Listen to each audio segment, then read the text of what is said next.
I'm sure a lot of you guys remember the old ceremonial hunting tradition of eating the heart out of the first animal you kill. Meat from those organs are among the most nutrient-rich foods on the planet. You can get those same benefits your ancestors craved via convenient daily capsules from Heart and Soil. Find out more at heartandsoil.co. And remember, use code MeatEater for 10% off your purchase. There's nothing like snook hook sets at dawn or catching a tarpon in the moonlight. Find your next fishing trip made easy on fishingbooker.com and experience the magic of the Sunshine State or any other destination on your fishing bucket list. Book a blue water adventure in search of sailfish or go snapper fishing with the kids.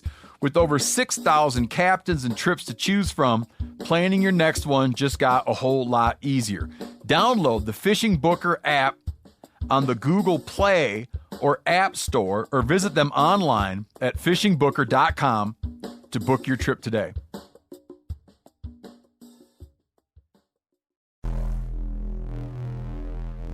Welcome to the Wired to Hunt podcast, your home for deer hunting news, stories, and strategies. And now, your host, Mark Kenyon. Welcome to the Wired to Hunt podcast. I'm your host, Mark Kenyon, and this is episode number 51. Today in the show, we're discussing all things gun hunting with Luke Wilkinson, a firearm design engineer with Remington Arms.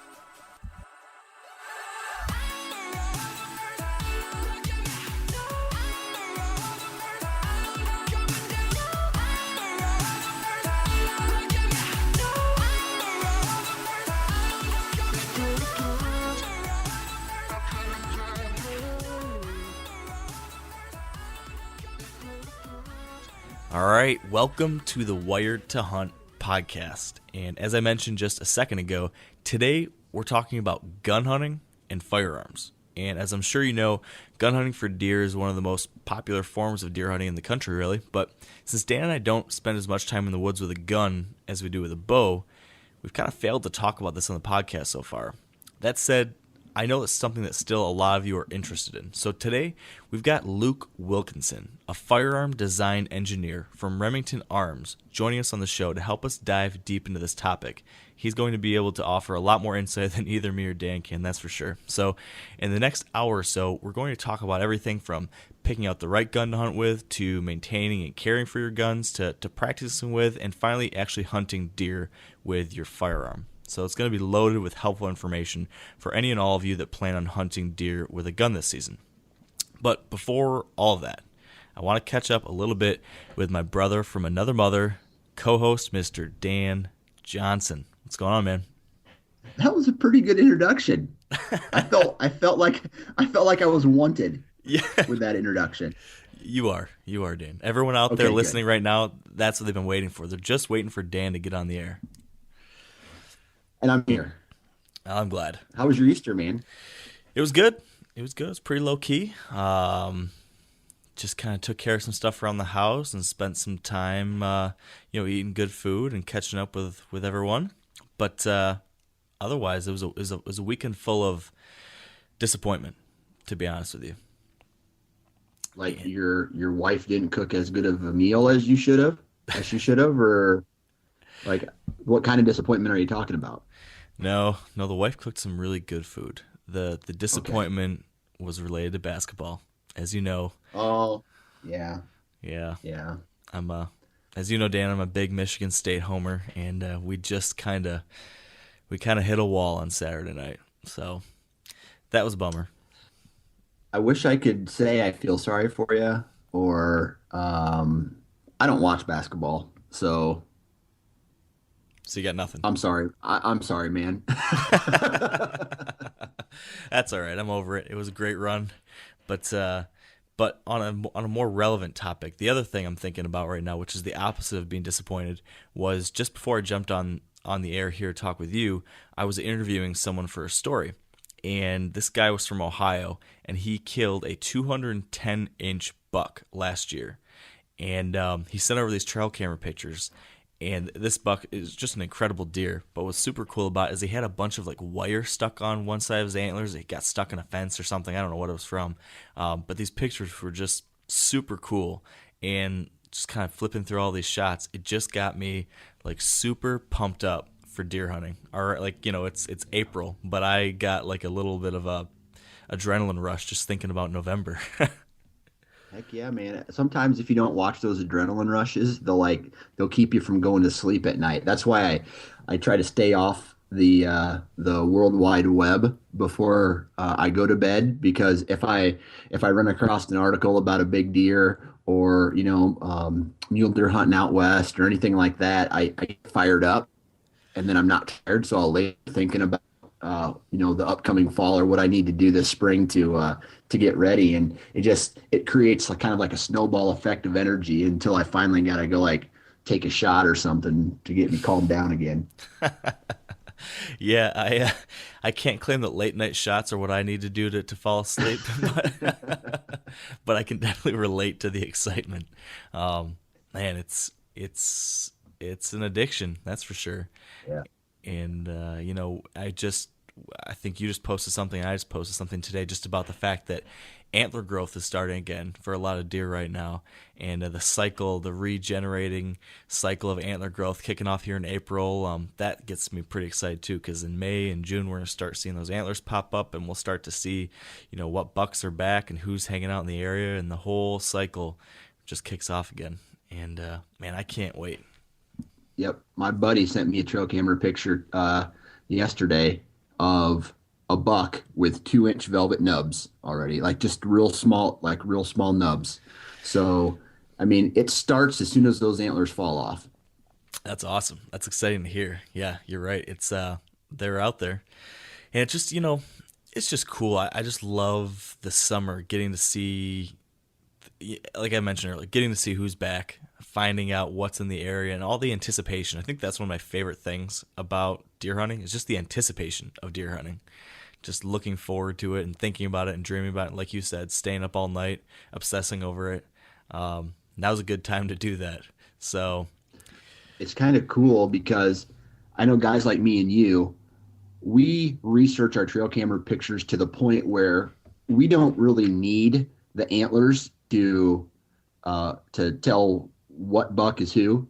So it's like, oh, it's old Rod. He's got a clip in his ear, and he's got kind of like his white nose goes up just a little bit past where it normally does, or this buck's got a double throat patch, or this buck's got a swollen knee or something like that, and we can tell what bucks who they are before they even have their antlers. So yeah, it's pretty cool. It's pretty cool, and I think today we're just going to get that much more into the excitement of all, because we'll be talking about gun hunting, which for a lot of people is something they look forward to every year, and I do too.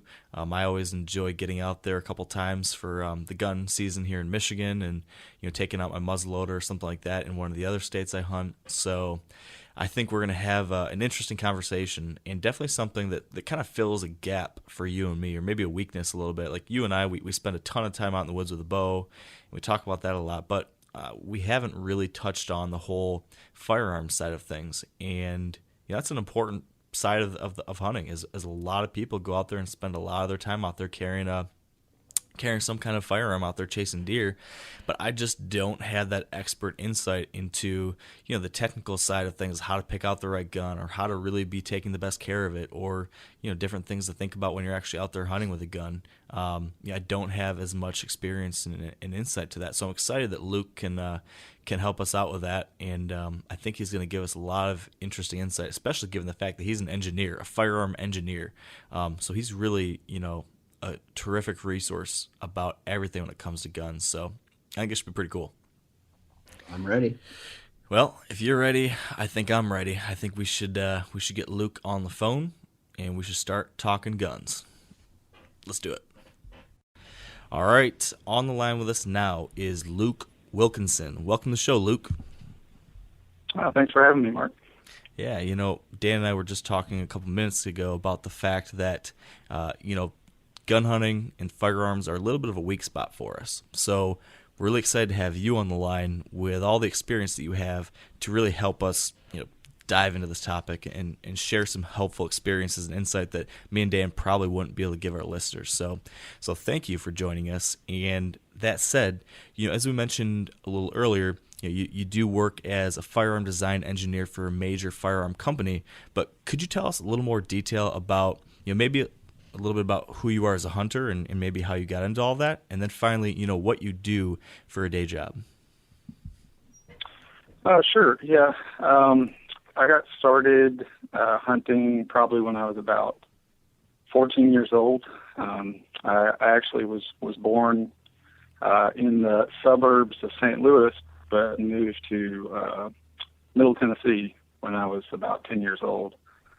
And after I got there and started making friends, a lot of my friends would talk about going hunting. So at that point, I was like, well, this sounds really fun. I'm in. And so I guess my first year hunting was probably fall of 97 or so. First year deer hunting. Had a lot of close calls, missed some deer, one of those things that everybody seems to do getting started. And basically, I've been hunting ever since, and I've gotten really involved in deer hunting and some quality deer management type things, and then turkey hunting as well. So I guess what made me reach out to you about this podcast is that during the course of essentially learning how to hunt, I had some help along the way with an uncle who is a pretty solid contributor to teaching me how to hunt, and but I made a lot of mistakes along the way.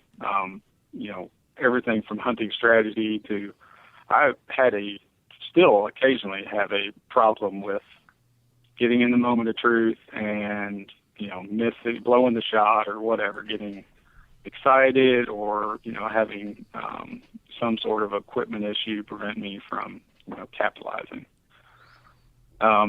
So fast forward a little bit from when I was growing up learning to hunt, and after I got my master's in mechanical engineering, I got a job as a design engineer at a major firearms company.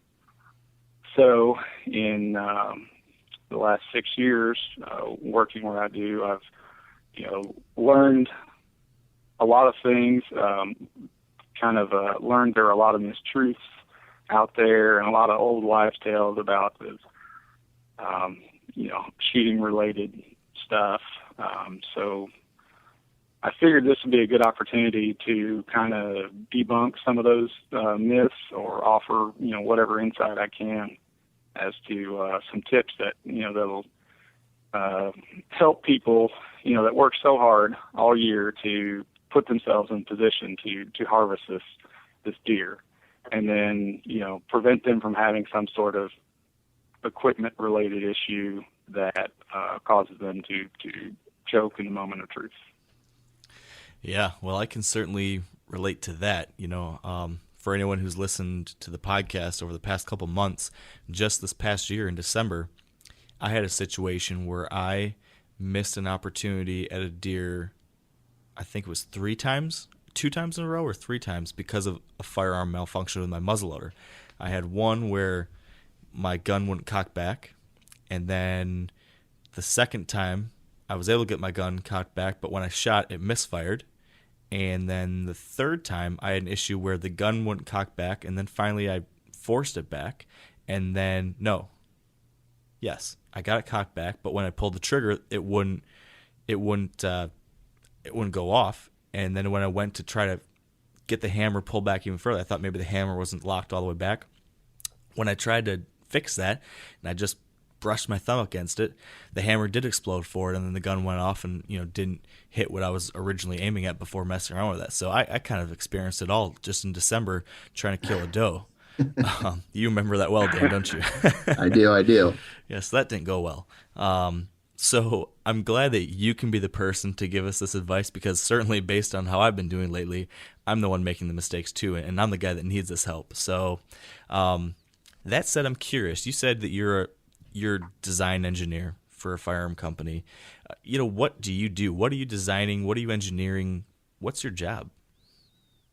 My particular job, I actually work on defense-related firearms.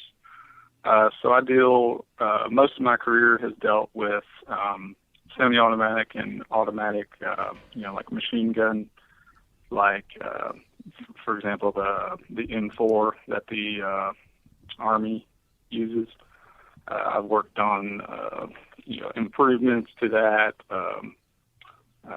upgrades, like altogether different guns for that. And then I've also worked on like semi-automatic sniper systems, so a little bit more long-range capable guns that really they follow the pattern of the for what we call like a modern sporting rifle, which a lot of people call like an AR-15 or an AR-10. So I've got a lot of experience in magazine-fed, semi-automatic, and automatic weapons. And I guess that's part of my responsibilities has been, designing and testing and troubleshooting guns in order to meet requirements that are set forth by the government for different solicitations. Wow. So that sounds like some really serious stuff, but fascinating, I'm sure. So would you? I'm assuming you would, but I'm assuming, would you consider yourself a gun guy? You're like you like the details and the ballistics and all the numbers and everything. I consider, I guess compared to most people, I definitely do consider myself a gun guy. That being said, I work with a lot of people, and I know a lot of people in the industry that are just, if they forgot more about guns than I will ever know, so. It's all relative, I guess. Right, exactly. So I guess with that all the way, then it's safe to say that you know more about guns and gun hunting than I do, and then Dan does. So, what we are really hoping to do today is to pick your brain about everything that someone needs to know to really be a smart, effective, well-prepared deer hunter with a firearm. And I think that starts with choosing the right gun. So we've got a whole bunch of questions related to that, but I think Dan was going to kick us off. So Dan, where do you want to go from here? So to say that I don't know anything about guns is a huge understatement, because I don't know anything about guns, period. You could talk to me about rifles and I'd look at you like it was quantum physics. But for a brand new firearm, let's say someone like myself who doesn't know anything about calibers and gauges and all this stuff, what's some advice or some tips that you can give to a first-time gun owner that wants to get into firearm hunting? Okay, well, the first thing I would say is that look at what state you live in or what state you're planning on hunting in.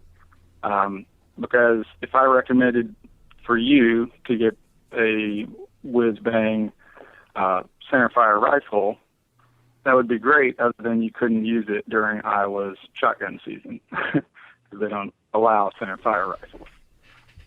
So I would say, depending on what your state regulations are for deer hunting, that would play a large part into what I would go for.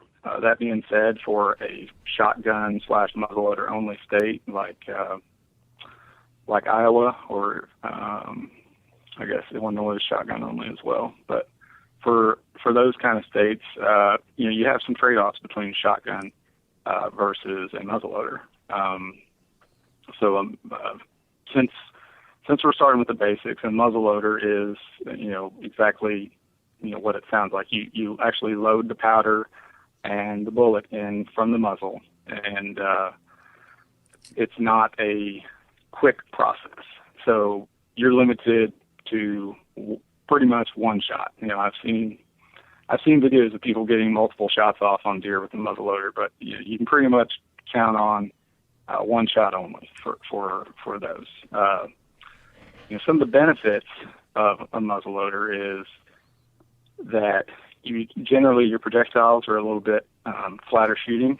So if your range estimation is a little bit off, so if you have your gun sighted in at say 100 yards, and the deer comes out at 125 or 150 yards, you can pretty much count on keeping the same point of aim. Your bullet's not going to drop that much between 100 and 150 yards, as opposed to a shotgun, which has, or especially like a 12-gauge shotgun, if you're shooting a slug, you're looking at a significant amount of drop between 100 and 150 yards that could potentially cause you to miss the deer if you aim where you would normally aim at 100. So that's something to keep in mind as far as before you go out there. You want accuracy by volume. You want to have the shotgun where you can reload and pump as many rounds downrange as possible, or do you want to make a single, well-placed shot with a muzzleloader? So, quick interjection then. Given there's like the cost-benefit analysis between the two there, if you were choosing, if you could only hunt an area that didn't allow rifles, and you had to pick between a shotgun or muzzleloader, what would you personally choose? I typically use muzzleloaders. I actually have a property that I hunt that the landowner prefers that I don't use rifles because he lives on the property and has a fear of, wayward bullets. But he lets me use muzzleloaders and shotguns and archery there. So when I go there, I typically go with a scoped muzzleloader. I feel confident out to 150 yards and don't have to worry about range estimation or anything like that. Now, a lot of you guys are familiar with the old hunting tradition of eating, some organ, the heart or a chunk of liver off the first animal you kill. I had that when I was a little kid, and it was a big deal.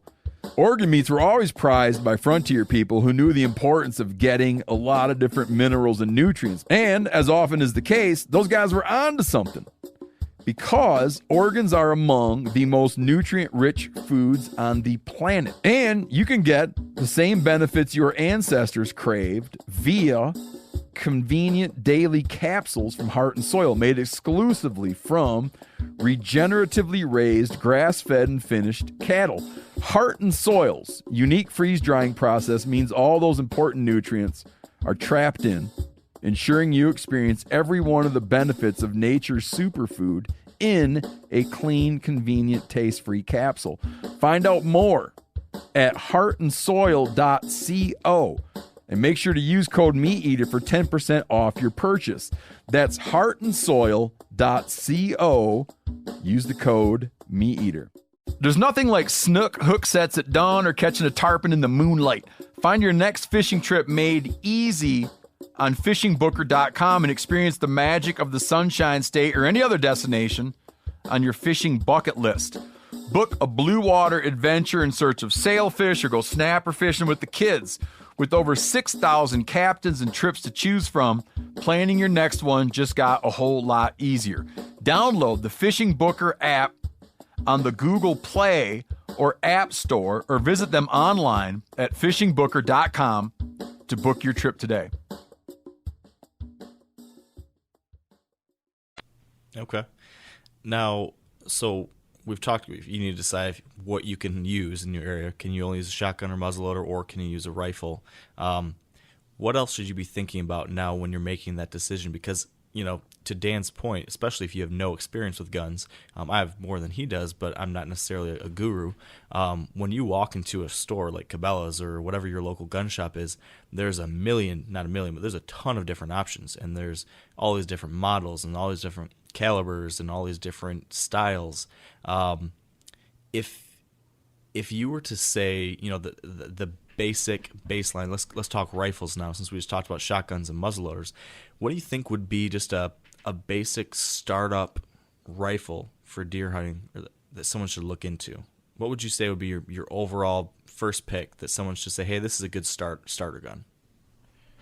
I would say probably the most commonly used and what what I typically use, or for most of my career, has been just a bolt-action rifle.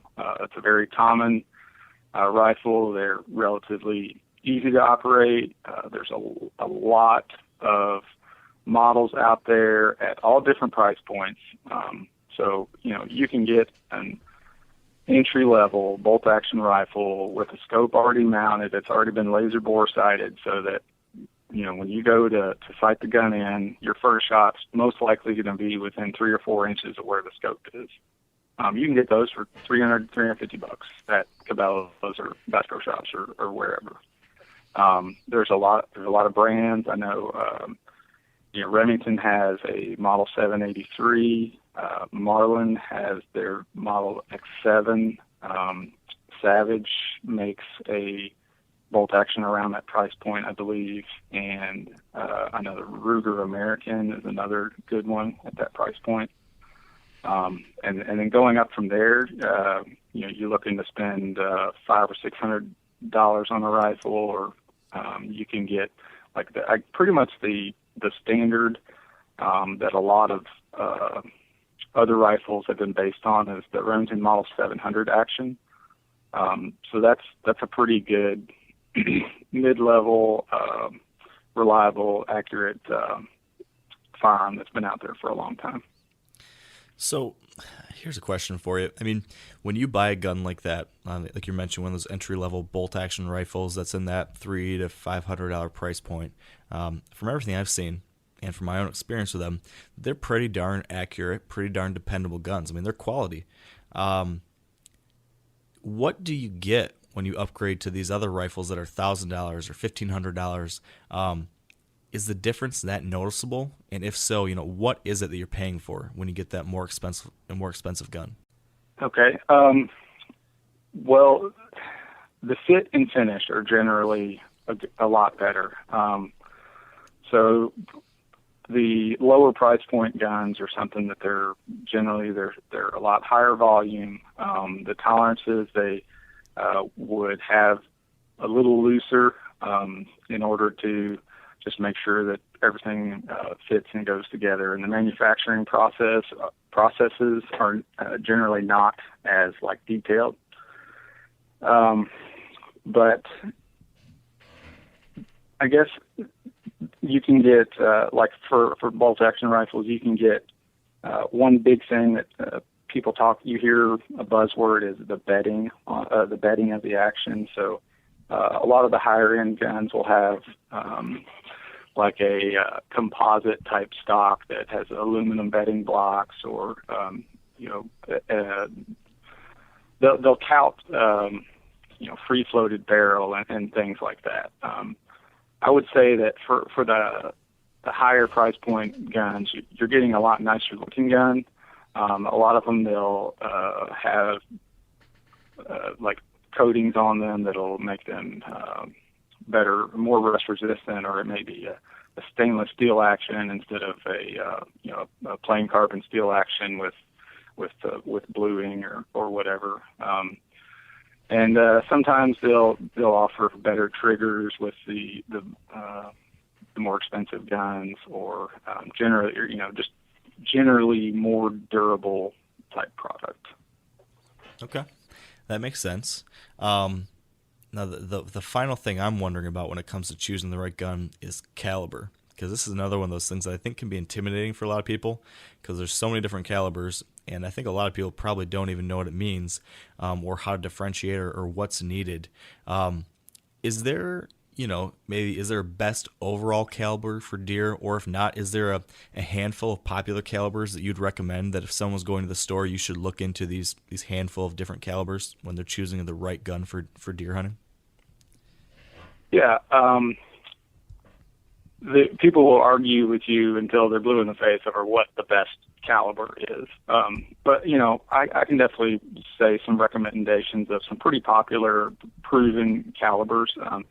Some of it is a little bit dependent on what kind of ranges you're looking at shooting. If you're looking at, your maximum distance you're shooting a deer is 100 yards, then the possibilities are endless as far as calibers.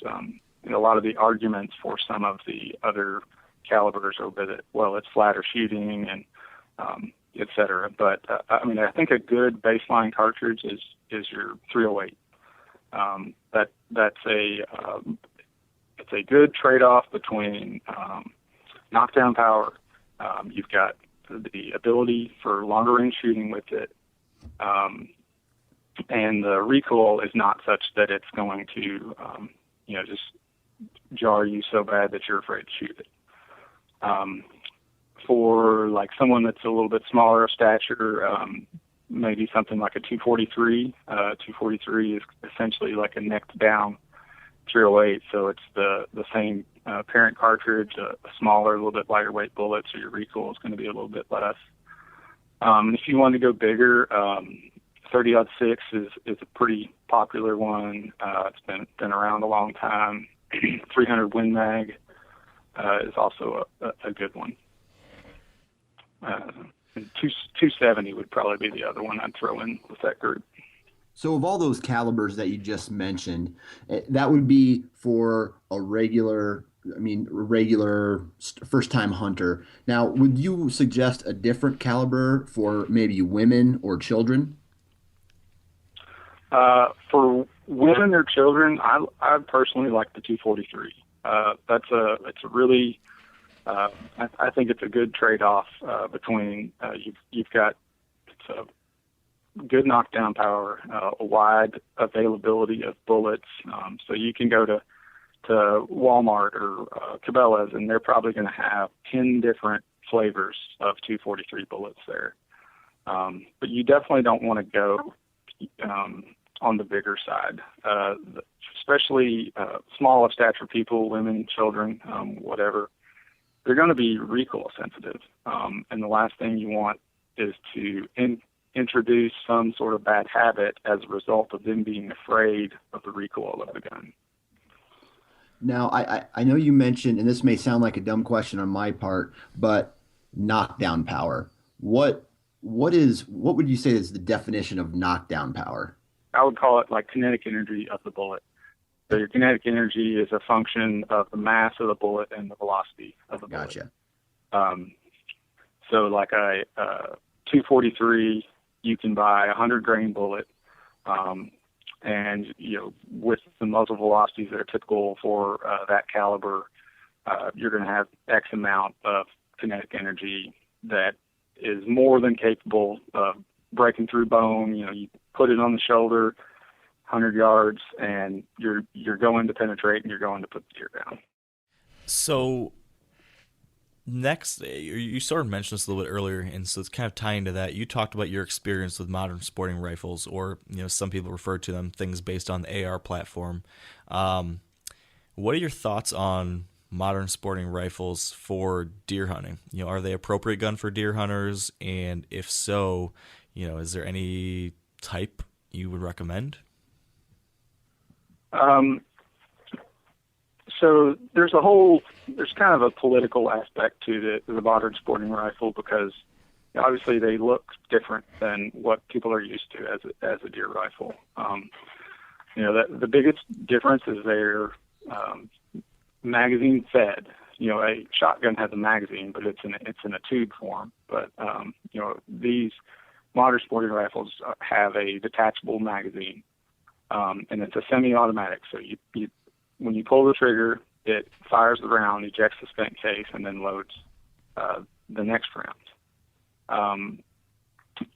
From my perspective, I actually have gotten to where I enjoy carrying these deer hunting.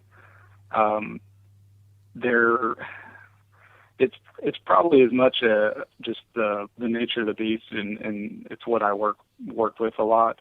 But they're really, they are essentially the next generation in hunting rifle, because the bolt action was originally what soldiers used in the early 1900s, and now the modern sporting rifle is actually, it's kind of it's been around since the 60s, and it's just now really making it into mainstream hunting type scenarios. But they're lightweight, so they're semi-automatic, and as a result of the action being semi-automatic, there's an inherent recoil reduction just because some of the recoil energy is spent in actually moving the moving parts in the gun.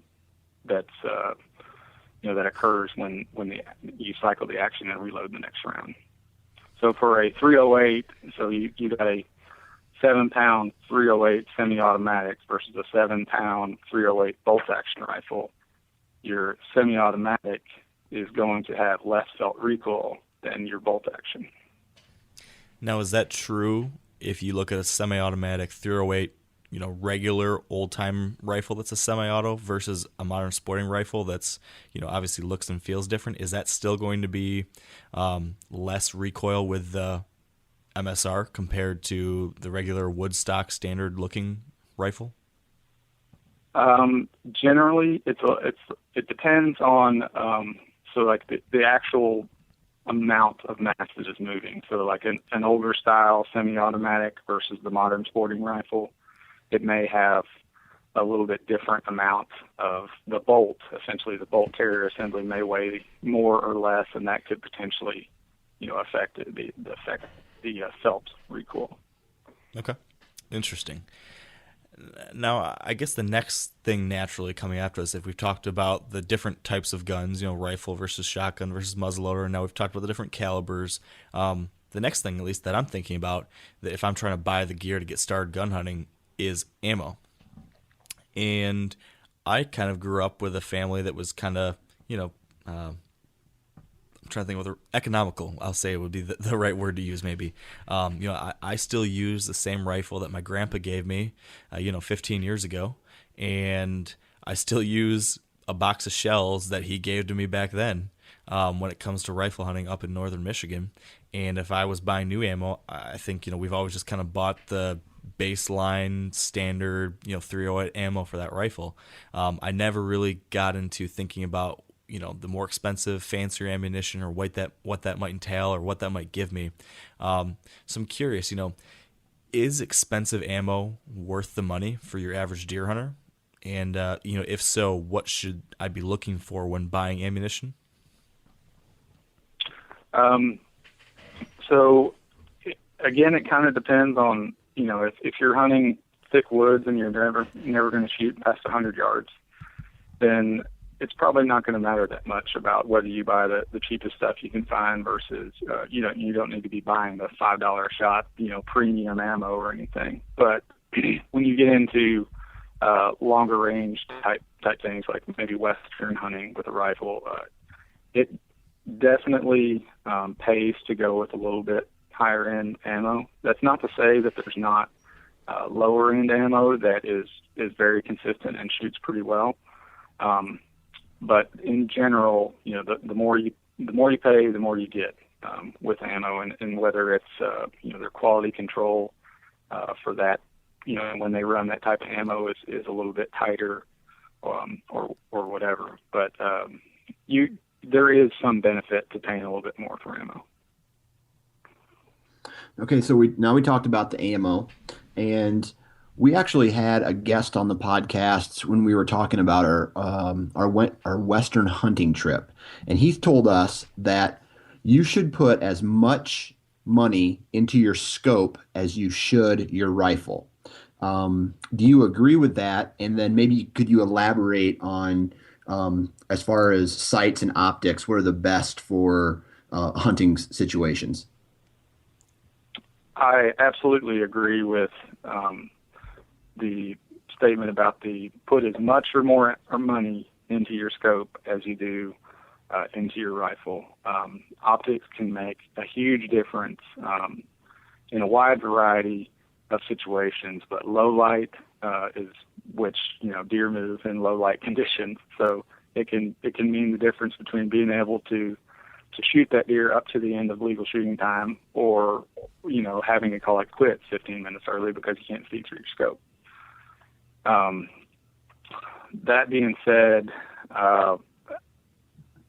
what type of scope, like the magnification of the scope, is pretty situationally dependent. So for me, eastern deer hunting, basically a 3 to 9 is a really good. So it goes from three times magnification up to 9x is adjustable. That's a very good. It's pretty standard, versatile setup. Out west, people may go with 4 to 12s or 5 to 15 magnification. In situations where you want a little bit more magnification when you're potentially shooting long ranges. But at the same time, back east, if you're hunting the brush country, you may want like a fixed 4X scope or something like that. There are a lot of different options there. A really good explanation of the clarity of optics or what kind of difference that can make is I have a coworker that told me one time he got like a Leopold, say it was like a 2 to 5x scope or something like that. So a relatively low magnification scope. And when comparing it to a different brand of 3 to 9x scope, he could make out better detail with the looking through the Leopold glass than he could looking through the 9 power scope. Okay.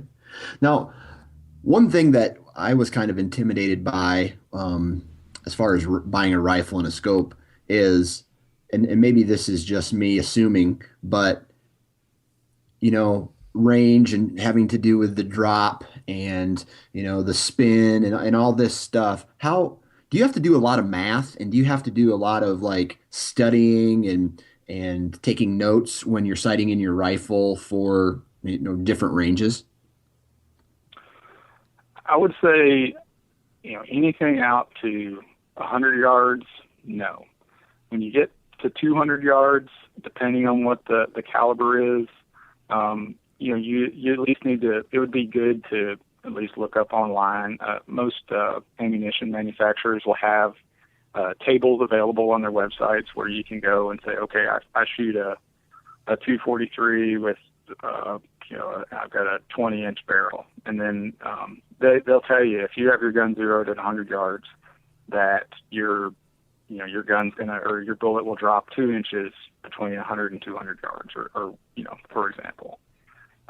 When you get out to ranges, when you're pushing 250, 300 yards, you definitely need to be aware of what your bullet is doing. Like I'm just trying to recall. Like I think I shoot a 243 deer hunting sometimes, and a 100-yard zero, I believe it is 2 inches low at 200, and then we're talking like 9 inches low at 300. So if you're aiming center of mass at 300, you're potentially shooting under the deer or hitting in the brisket or something like that. So, and 300 and beyond, it's exponentially more drop. So you definitely need to be aware of what kind of drop you're going to be seeing, and sometimes those published tables aren't going to be exactly what your particular gun does. So if you're shooting past 300 yards, you need to do the due diligence to make sure that you know exactly where that bullet's going to go when you pull the trigger, and whether that's through actually practicing at longer ranges or through some people, you can actually like take a chronograph and get the muzzle velocity of your particular gun with that particular load, and then from that you can there's all kinds of online calculators where you can put in all the inputs and it'll tell you exactly how much it's going to drop. So this ties in perfectly with where I kind of want to take things next, which is, let's say I've got a gun now. Maybe I just bought one if I'm new, or let's say I've been gunning for a long time, but I want to figure out how to do this the right way.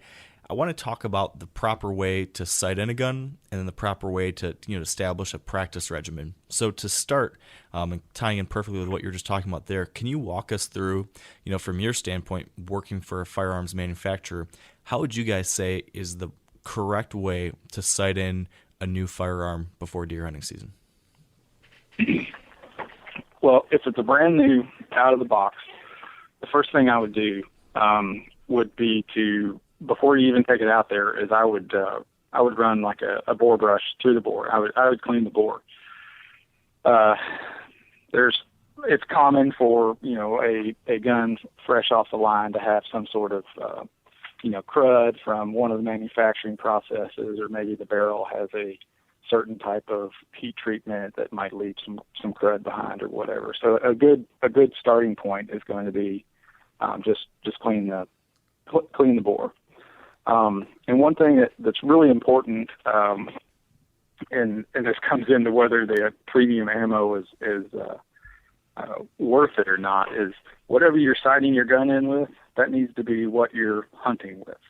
So don't buy the cheap stuff to sight your gun in and then just go out and buy a more expensive box of shells for hunting, because you're not comparing apples to apples. A 308 Remington load does not equal a 308 Winchester load or a 308 Federal load. So you need to make sure you eliminate as many sources of variation as possible by being consistent throughout the process.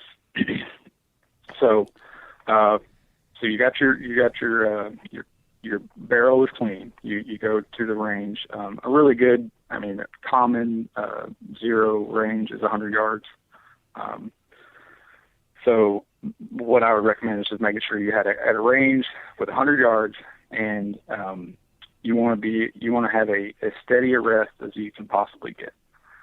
If you can't sit there and feel like you can hold the crosshairs on the center of the target consistently, and then you're really going to be chasing your tail, because you're going to be sitting there questioning yourself, well, that bullet went left. Was that because I pulled it left, or is that because, I need to move my scope left? So you really need to make sure you have as steady a rest as possible to get started. A good way to get ready for the sight-in is most modern guns, other than some rimfires, you can actually dry cycle. So when I say dry cycle, is you can actually, without the gun loaded, so completely unloaded, you can take the safety off and pull the trigger. And if you're looking through the scope and pick out the very center of the target, and just practice a couple times, dry fire the gun a couple times, and make sure that when you actually break the trigger, when your hand-eye coordination lines up, that that the crosshairs is where you wanted it to be.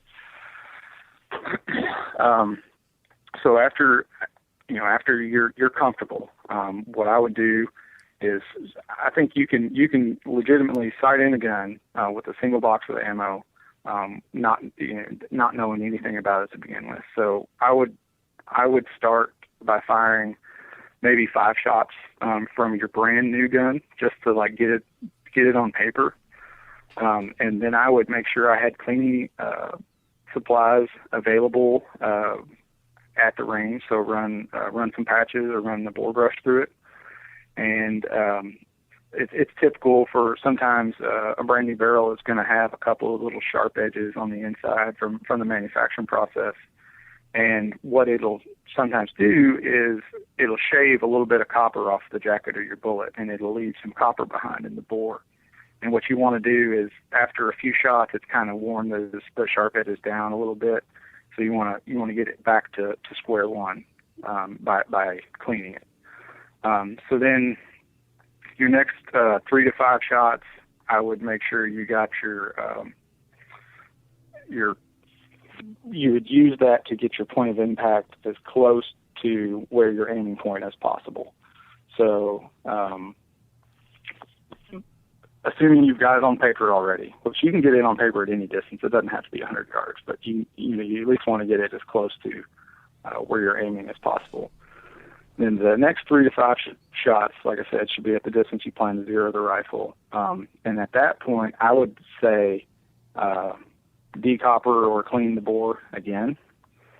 And then with your next 2 shots, you would make your final scope adjustments. So at those next 2 shots, I would make sure that your impact is lining up as close to your where your crosshairs are when you pull the trigger as possible.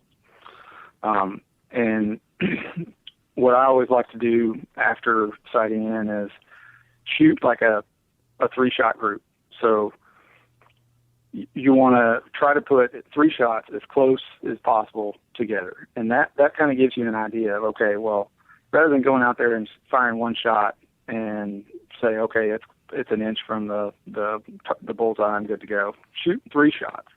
And that's not only helping you practice to try to get as consistent of, muscle memory there as possible, but it kind of gives you an idea of, hey, I can hold a 2-inch group at 100 yards. So that means at 200 yards, if I have a steady rest, then I can probably hold about a 4-inch group. So, that can give you confidence and kind of let you know, at what distances you have business taking shots versus at what distances you really should be careful.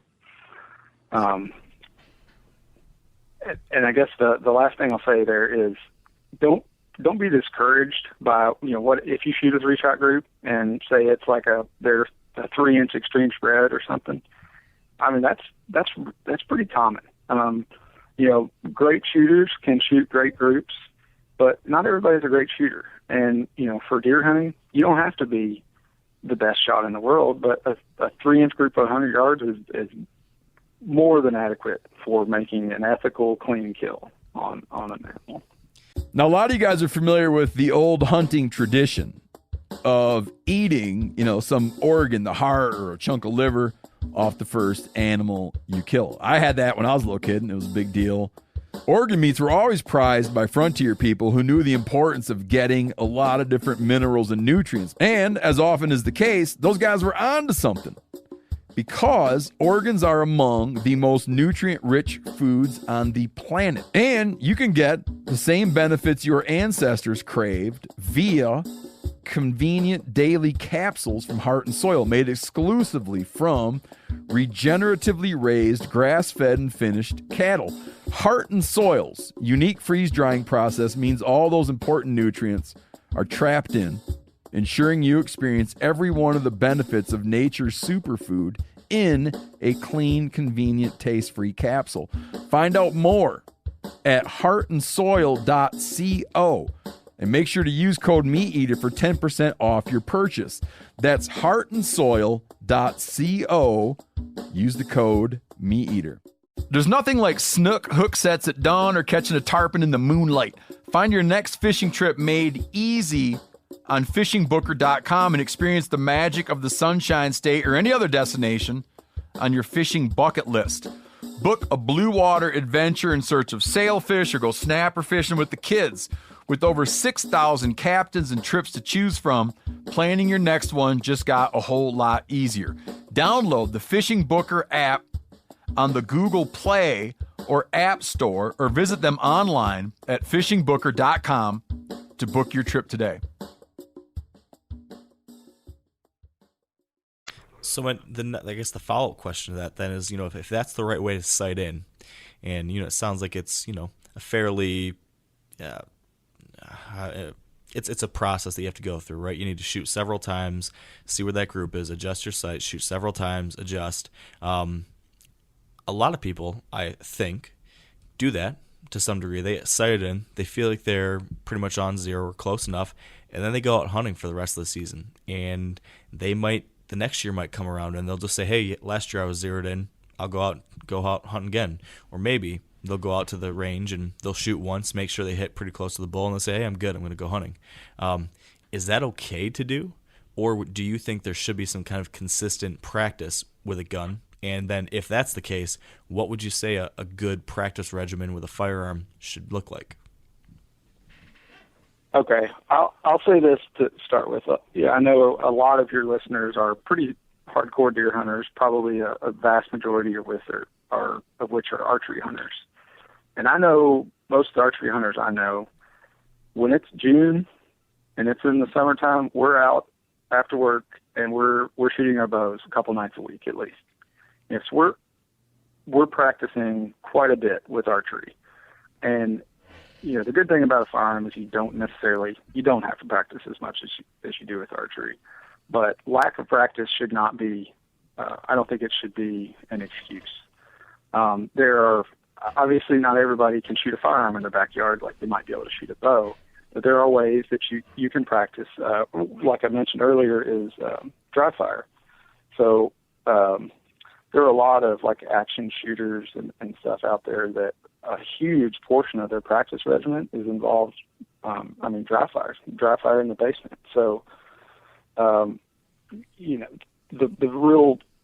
important thing when you're talking dry fire is, if you have your room that you keep all your hunting gear in, your closet or whatever, when you're dry firing, you need to make sure that whatever ammo is available for that gun is locked up and completely put away, because the last thing you want to do is shoot a hole in your roof, in your cat, whatever. But that's a really cheap, easy way, and it's the same thing. It's muscle memory. You're focusing on when you pull the trigger, that you hear and feel the click as you look through the scope, and the crosshairs on the scope is where you want it to be every time you pull the trigger. So as far as that goes, I would recommend every year prior to getting out and hunting, because when you hunt, you're walking through the woods, you have the potential to jar or bump or accidentally cause something to move. So I would say once a year, at least, before you go hunting, you need to go out to the range and just shoot it. And honestly, I've gotten to the point where I'll go out and I'll just shoot 3 shots. And if they're where I want to, I'll back the gun up and I'm ready to go. And then at least I know I can go into the woods with confidence saying, hey, my gun's where it should be. I just need to execute it. Okay, now speaking of executing, the actual shot process with a firearm, I've heard lots of different things about people that say, hold your breath while you're pulling the trigger, or pull the trigger when you're exhaling, or pull the trigger when you're breathing in, or all these different things. What is your opinion on the correct actual trigger pulling process? When you've got the target in your sight and you're ready to go, what should you do? Typically, what they'll teach, like in sniper schools and stuff like that, would be you would inhale, you would partially exhale, and then you would break the trigger. So you don't inhale all the way and hold your breath, but you don't inhale, you don't necessarily break the shot in the middle of a breath. You would exhale partially and pause to make the shot. As far as that goes, there's a lot of different techniques to doing it, and my advice would be whatever works for you, go with it. If you do better with a full breath in your lungs whenever you pull the trigger, then stick with what's comfortable for you, because in the heat of the moment, chances are you might not even remember that, I'm not supposed to hold my breath all the way. I need to let out a half a breath or whatever. True. Yeah, I can definitely attest to in the moment of truth, I sometimes don't even remember who I am, let alone how much of a breath I should take. So yeah. So we've got our gun, we've got sighted in, we've practiced a few times. I think the next thing, at least I think, that we probably need to start addressing is cleaning or taking care of that gun. Can you walk us through a little bit in regards to what kind of maintenance or cleaning you should do with your gun, both before the season, during the season, and after? What does that look like? So I guess before the season, I talked about sighting in the rifle, and after you are comfortable where your point of impact is, after you've got it sighted in, I do not recommend touching it. I don't recommend cleaning the bore at all, because what the guys do at sniper school, as soon as they change or as soon as they clean their barrel, they fire like 5 or 10 fouling shots to get it back to the dirty condition where it's more consistent. Because if you think about it, if you can't possibly clean your gun for every single shot. So your first shot is going to be from a clean bore, and every shot after that is going to be from a dirty bore. So I do not recommend cleaning. If you want to clean once a year or run it like a oily patch down through the bore when you get done for the season, then that's certainly a good idea. But I don't think that it's. I guess where this is coming from is I grew up and it was, well, if you took your gun out and went hunting, you need to clean it when you're done. And that's not necessarily with the bore in particular. It's not necessarily the best practice. As far as the rest of the gun goes, really you're just trying to keep. Honestly, you're just trying to keep it from rusting. So there's a lot of different gun lubricating products, like Rem oil is a common one, and so just an oily rag, wiping down the exterior, wiping down the moving parts, so that you don't have any exposed surfaces that don't have some sort of lubricant on them to prevent rust. During the season, I don't typically do too much with mine unless, if I get out and it's raining or it gets damp for whatever reason. Definitely do not want to leave it in the case or store it after it's been wet without taking it out as soon as you get home and just wipe it down with an oily rag, and that'll prevent you from having any rust spots or things of that nature. And then after the season, like I said, if you can choose to clean the bore, but if you did choose to clean the bore after the season, I would definitely recommend doing a couple follow-up shots the next year when you're ready to take it out again to confirm that you're where you think you need to be. Now, all that I'm assuming that applies to rifles and shotguns, right? But if you're using a muzzleloader, it's a very different story, right? Yes, and that's honestly that's been a source of my pain growing up, was with trying to figure out how to be consistent with muzzleloaders.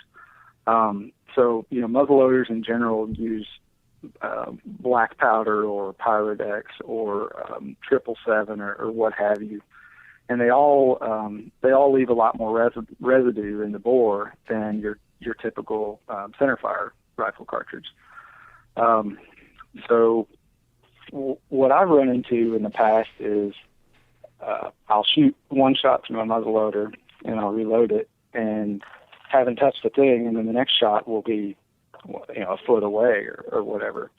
And I've learned that one of the real critical things is you really need to make sure your bullet is seated to the same depth every time. And a good way to accomplish that is going to be after every shot, you can run a wet patch. So I think Cabela sells actually a container that's just full of pre-moistened patches that have some sort of powder solvent on there. So you shoot, and then you'd run a wet patch through there, then run a dry patch right behind it, and then reload. And when I've started doing that, I've taken muzzleloaders that I thought could honestly not hit the broadside of the barn, and I've got them to where I'm very comfortable, shooting with them and knowing that I'm going to hit within an inch or two of where I'm aiming every time. So that, I guess, the best way to make sure that you're getting the same bullet seating depth every time is take the clean gun and load it once. And then you need to, so you load the powder and the bullet or sabot in there, and then you would put your ramrod as far down into the barrel as it'll go, and then I take like a knife or a screwdriver and score the ramrod. So that shows you, with a perfectly clean gun, that the powder and the bullet needs to be seated to this depth.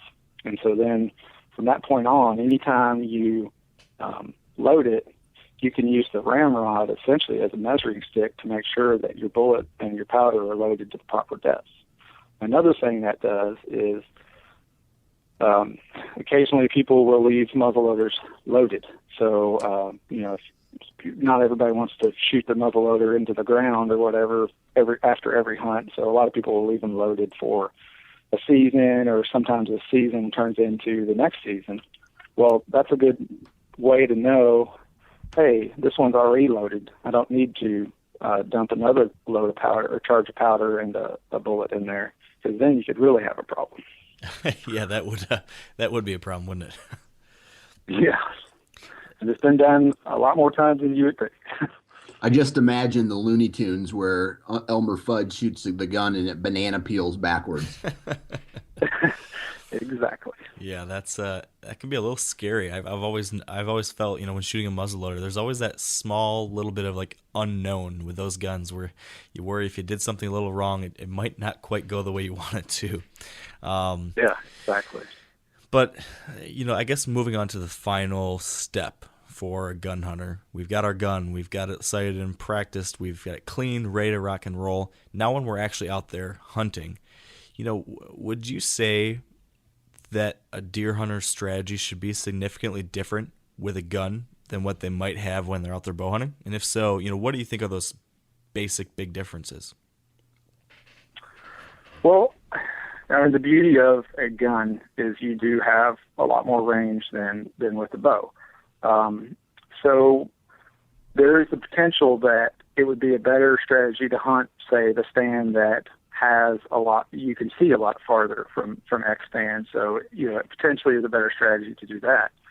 On the same token, maybe the deer don't like, the area where you can see as far because they know they can be seen from further away. So I guess from a strategy of where the deer are going to be, that's up to you to decide, I guess. But I personally like to hunt in areas where I can see a little bit farther than maybe is typical for some of my bow hunting setups. Yeah. And on the distance side of things, there's been a lot of talk relatively recently. It's been talked about quite a bit over many years, but just recently, the Boone and Crockett Club released a statement, I think it was earlier this year or late last year, regarding the ethics of long-range shooting. And I'm curious to hear your thoughts on, just your personal opinion on how to set an appropriate maximum distance for yourself, and then, what you think about long-distance shooting, and is that an ethical choice when you're talking about shooting 600, 700, 800 yards at an animal? Okay. So what I would say is that I think personally, I don't feel that it's ethical for someone to shoot at an animal at a distance further than what they've ever shot at, on the range. So, you shouldn't be testing the waters by shooting at an animal, because what happens, you shoot it in the leg, you shoot it in the guts. You're really not doing the animal any favors, obviously, by doing that. So I think your maximum range should be the farthest you've ever practiced at, or pretty close to it. If the deer comes out at 325 and you've practiced 300, then, I understand. But, to further your point about, the ethics of shooting long range, 600 and 700 yards, personally, if you can get 600 yards from an animal, then you can get 300 yards from it. I don't see that 600 to 700 yard shots are required for people to be successful. I don't think there's really any hunting situations, or there are very few hunting situations where the only chance of success is taking that 700 yard shot.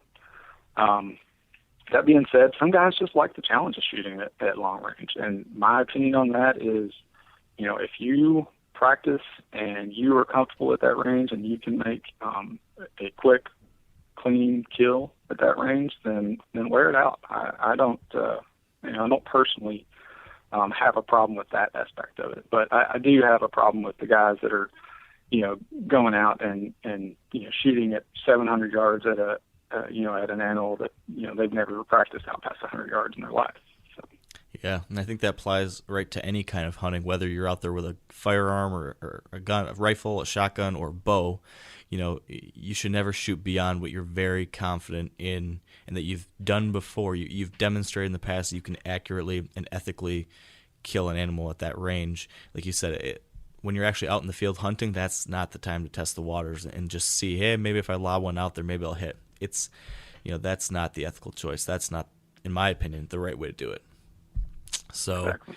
But it's definitely like you mentioned, though, it's a personal choice on what your maximum range is, and like you said, if you can do that ethically and cleanly at whatever range it is, that's your choice. So, Yeah.